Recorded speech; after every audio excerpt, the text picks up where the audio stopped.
Within this past year, we've had a changing of the guard of the historian's position in Round Lake. We had Bill Ryan was historian for 40, 50 years. So he's retired. And we have Lance Spaholtz, which is the new Round Lake historian. I am assistant to him. Been here, Lance, 1973. Yeah. Lance and Norma. Yeah, December makes 50 years for us. So. Yeah, been in Round Lake 50 years. As Scott said, when he arrived, he was I think a 3-year-old with his family, and he grew up here. And Norma and I moved here, I think, when I was 27, and I grew up here. So it's been a wonderful place to live, and I hope that we can share some of the history of Round Lake with you folks today. What are you going to see today? Well, number one, you're going to see a lot of nothing, because we're going to show you the places that buildings were that have disappeared. And then you're going to see a lot of homes that people are taking care of, they're improving, they're working on, and they love to be here in the village. And 3, we'll hope to show you how much fun it is to be here in Round Lake and to walk around. Okay? Now, the other warning is our streets are our sidewalks. They were horse and buggy wagon trails when the village was formed, and so there'll be traffic, and you may have to be aware a little bit of the traffic as we walk around. If a Round Lake resident drives up, they'll understand, they'll slow down, they'll let you get out of the way. But there are a lot of visitors, so be careful. You're standing where the train station was. The train station was built in 1873. The Zinsmith Trail was the railroad line between Troy, Albany, and Saratoga. And when the Round Lake Camp Meeting was started, this became an ideal place because the train agreed to stop, and the lake was just on the other side of this property, and so it was a wonderful place. So the train station was here. It was built in 1873. It was torn down in 1958.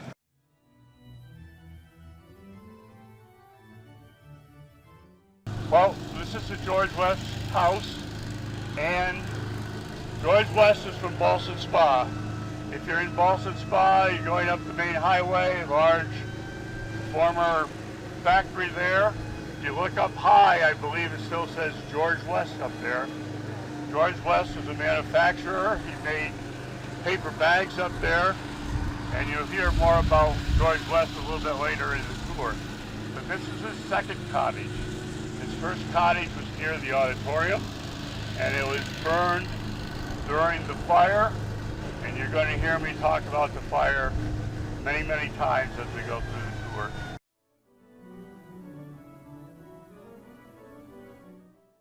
So this is Albany Avenue. I think what stop is this on the? This is number 6, I guess. When Round Lake was first created as a camp meeting ground, 1868, 1869, it was all tents that were being used, but very quickly cottages were being built, and the first small cottages were built in 1872. So I think coming down this street particularly gives you an idea of small cottages, lots of good-looking architecture close together. And I said that we would mention a fire several times, and this is one place I'll mention it. You can understand that in the early 1900s, if a fire started in these buildings that were so close together, that there could be a problem in saving them. And so we're lucky to have a fire chief with us who's keeping a watch out for us. But this just gives you an idea of the clustering that could happen with the cottages. It's also one of the few places in the village, you'll notice, where the cottages face each other across the street. as you walk around, you can start noticing that most of the places that we'll see, houses will have an open green space in front of them. Part of the reason is there are buildings that have been lost, but part of the reason is that's part of the design. Gives you, even if you're in a small house, it gives you a feel of airiness.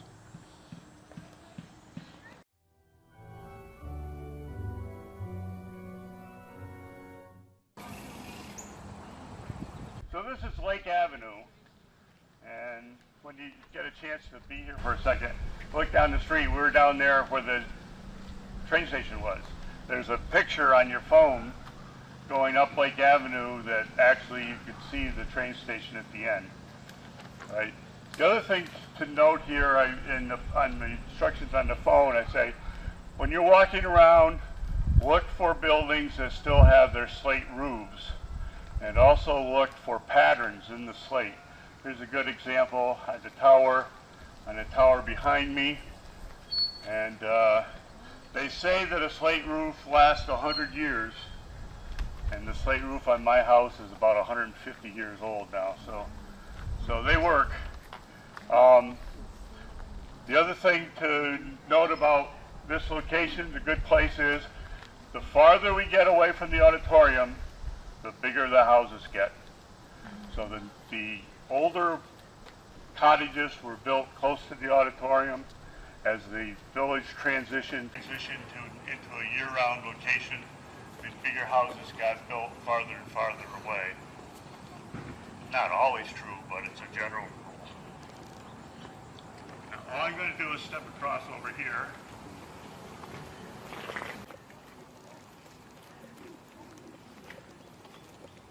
This beautiful lawn, now a park, is where the Hotel the Flowery Orient was built.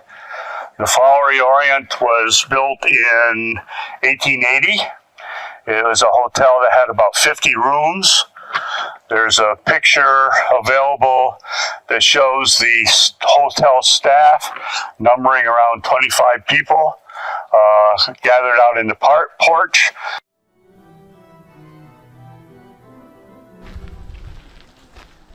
So the yard that's hidden behind the bushes and trees here, it's an open yard now, of course, but it is the site of Kennedy Hall. Now, Round Lake was going through a transition in the late 1870s, early 1880s, and they were moving from what had been the camp meeting paradigm for the religious meetings, and they were moving to a schooling paradigm. And so buildings were being built where schools would be available, where students that were coming here would have a place to stay. Kennedy Hall was one of those buildings that was built to house students. All right, so Kennedy Hall was here. So the Orient Hotel, Kennedy Hall here were neighbors. The Orient was torn down in 1956, and Kennedy Hall was torn down in 1962. Right. Across the street here is Alumni Hall, and the current owner has been extremely nice to put a label on it. But of course the label has been there since it was built. The alumni were the students that had come to some of the early summer schools, and they built the building. The building was used for administrative purposes for a while. It was used for visiting preachers that were coming to teach and to hold meetings as a sleepover location. It later was turned into a nursery school. It was a nursery. Paul, did you go to the nursery school? I, in fact, did go to the musical nursery school, yes. Right, and my son is also a musical school graduate. And then later on, it's been converted to 3 apartments, so it's 3 apartments there now, 2 on the first floor and 1 on the second floor. And it was built in 1884. And what's on your map, if you're looking at your map, Garnsey Hall number 11 is really off our track. We're not going to go past where it is, but again, it's empty space now. But it was built over there, and it was the girls' residence for these schools that were taking place.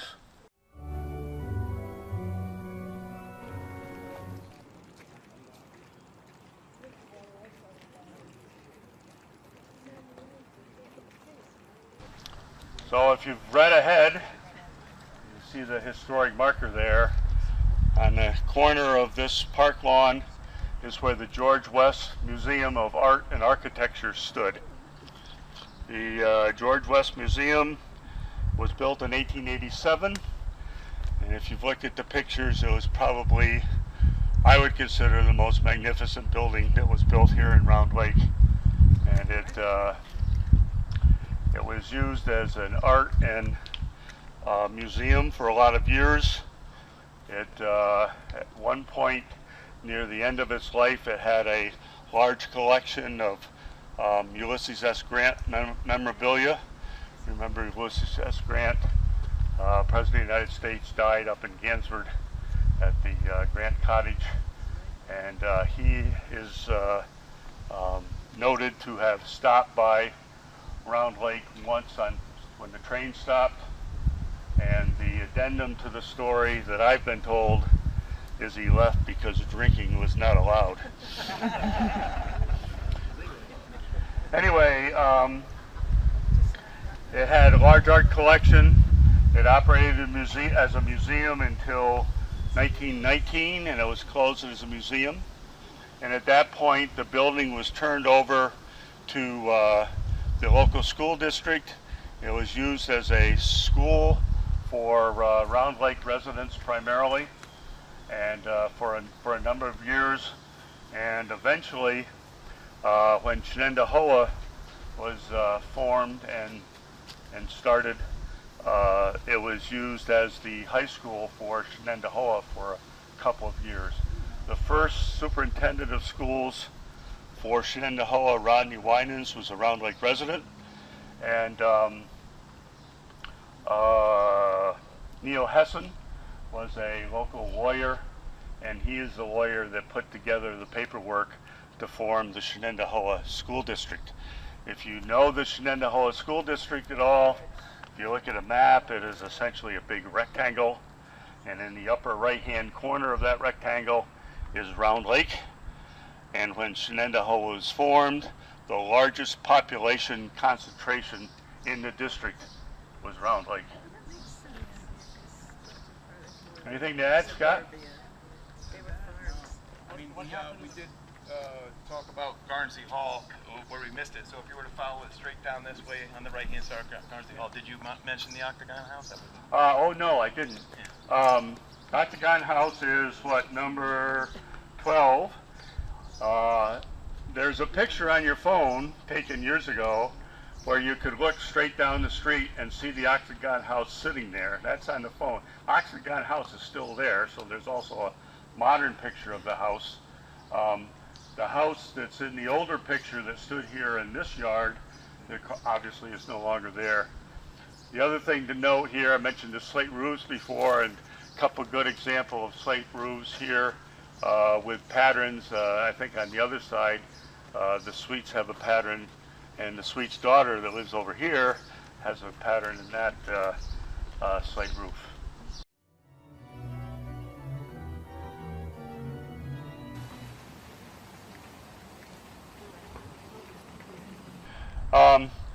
Here's a look around spot on the map, and what you can see over there is the lake.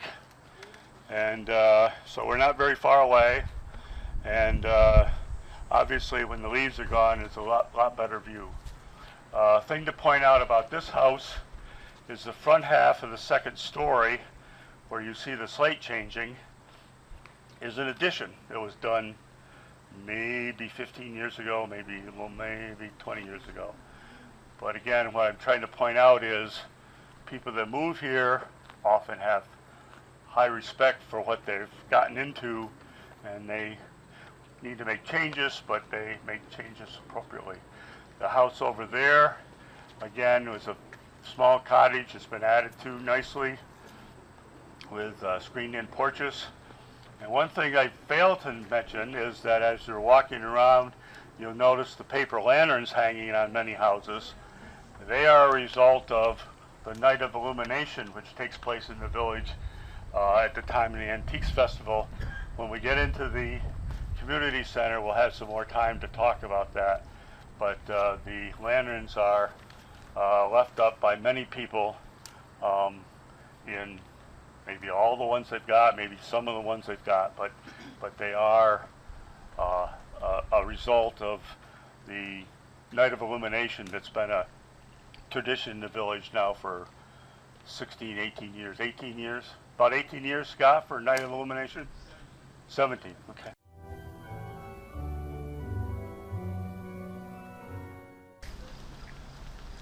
Now, as another look around stop, the thing to note primarily from this location is the roof of the auditorium. So we are in this pattern of walking around the center of the village. The roof of the auditorium is over there. We'll get there eventually, I hope. The gray house over here is believed to be the last remaining first cottage to be built. It may not have been actually the first one, but it was in the first group. And the additions that have been done, again, a good friend of mine lives there. This is the third house in the village he's owned. He's done the additions to house family members that needed to move in. And he is also the owner of this house, which, if you'd been here 3-4 months ago, you would have wondered how it stood. But he's working on it, doing a wonderful job.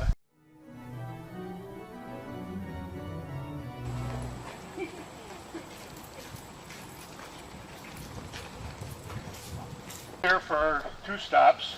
17, which is ahead of us, I'll speak about that in a minute.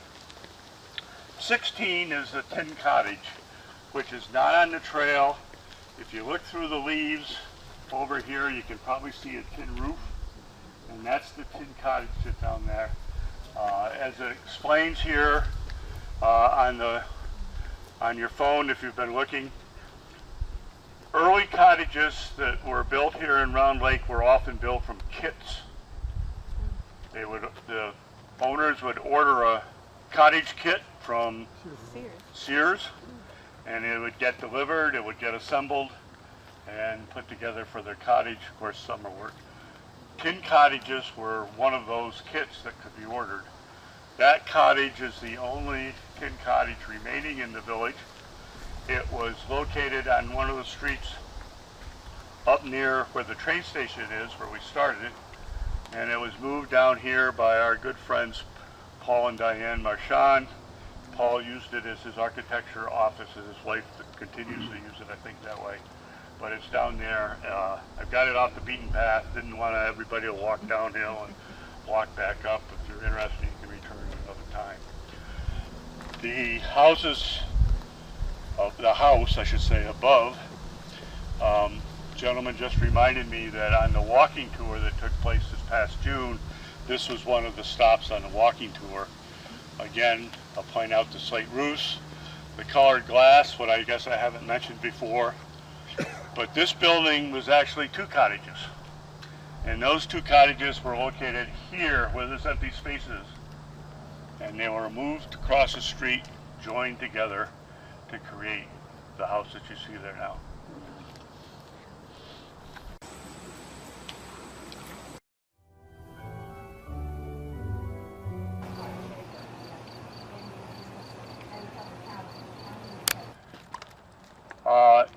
Somewhere in the middle of the Methodist church lawn, before the Methodist church was there, a geologist had come to the village and said, you know, Saratoga is not very far away, and there are a lot of springs up there. So I'll bet we could find a spring here in Round Lake. And so they started digging. 1,403 feet later, they found a spring. and according to all accounts, it was wonderful. The taste was great. The temperature was 50 degrees, which you can imagine being very refreshing without normal refrigeration. And they built a gazebo over it. The picture is on your phone. And it was bottled and sold. And it lasted for, according to my notes, it lasted for about 25 years. There was an effort to improve the flow, and they ruined it. So it is gone. All right. Over here, this building is now a private home, but it is also the Windsor Hotel. It was built in 1895, and if you look at the picture of your phone, the picture makes it look twice as big, and that's because it was twice as big. The north half of the building burned. The southern part, which we see here now, was saved and made into a home. What we don't see over here in the church parking lot is the Wentworth Hotel. The Wentworth Hotel was probably the biggest hotel in the village. It was 3 stories tall. It was built in 1878, and it was destroyed by fire in 1933. So we now see an empty lot. Farther down the street over there is Griffiths Institute. As I said before, there was a transition going to teaching school. The Griffiths Institute was built as a school, had study rooms, had assembly room, purely a very nice building, brick. It was built in 1878 as the transition was taking place, and it was destroyed, 1887, and it was brought down in 1946. And farther on in that direction still stands the Episcopal Church. The Episcopal Church was built in 1892, typical for, I guess, Episcopal Church is built in the form of a cross, still used for Sunday services. Beautiful on the inside if you get a chance to get in. Still there. One thing to note, the Methodist Church was built in 1894, so the Episcopal Church is actually 2 years older than Methodist Church. And the question becomes, if it's a Methodist camp meeting ground, how is it the Episcopals get to church first? Well, the Methodists had the auditorium, and they had a place to gather and worship. And then finally, I guess, they decided they need to have a church built, and they built the church. Again, lovely inside if you get a chance to get inside. Before 1921, on this site was a building called the Arcade. The Arcade had 2 halves. The north half is here, where this building is. There were archways across First Street, which runs down in front of those cottages, and into the south portion, which is over there on what is now called Library Lawn. The Arcade held things like the post office, a bakery, chocolate shop, clothing store. It was a mini mall for the time. And at 4 a.m. on July 11th, 1921, it is believed that in the bakery, the fire started. It took out the Arcade. It took out 3 cottages that were next to the Arcade on that lawn, and it took out 10 cottages that were down the Roe Park. And the story is the shifting of the wind prevented the fire from spreading further. And it's called the $200,000 fire, but 16 cottages and the Arcade. So this building was built to replace essentially the Arcade. This now has the village offices, the post office, a lawyer's office upstairs. Fortunately, I don't know who that is. But anyway, so that's why we had this big open space. 10, 15 years ago or so, the Veterans Memorial was added by the village.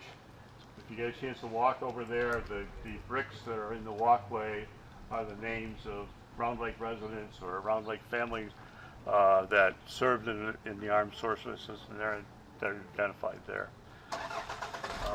What else can I mention here?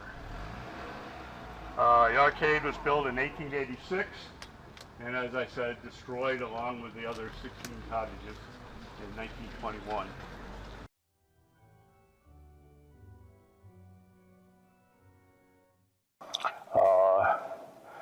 The interesting thing about the organ, it's older than the village. The organ was built in 1848 for a church in New York City. The association was formed in 1868 here. The roof for this end of the building was put up in 1885. The organ was purchased by the association, dismantled into church in New York City that was selling it, brought up here by both barge and probably railroad, and reassembled. The end of the auditorium was built and the organ was reassembled inside of it. If you look up above me, you'll see that the structure across here and here are all iron rod, and then they become wooden. And so you can tell the addition by the change in the structure that's holding up the roof. And so that addition was built to house the organ. It has something like 1,900 pipes, and just fun to watch. As I said to a few people when we walked by my first house, which is over here, I said, when I was painting as a new resident and someone active to get his house in shape, I got to listen to rehearsal after rehearsal after rehearsal during the week as the organist would come in. It was a lot of fun. Also around the outside of the building here, you'll see posters. I think if we start over here and follow your way around, they give a history of organs in Methodist camp meeting grounds, or the organs as important to religious meetings early in the 1800s, and then coming around to this organ arriving at Round Lake. One of the residents here in the village did a 4 years worth of research to find out about all this to make the organ eligible for national recognition. I've mentioned the Night of Illumination several times. One of the events of the Night of Illumination is for the village to recognize a resident who has been an active contributor to the village in many ways, either politically or physically or being on boards or whatever.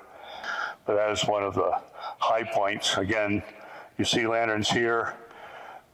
This group up there are what are called the commemorative lanterns. They each have a tag which says what year they're involved with, and they go from left to right.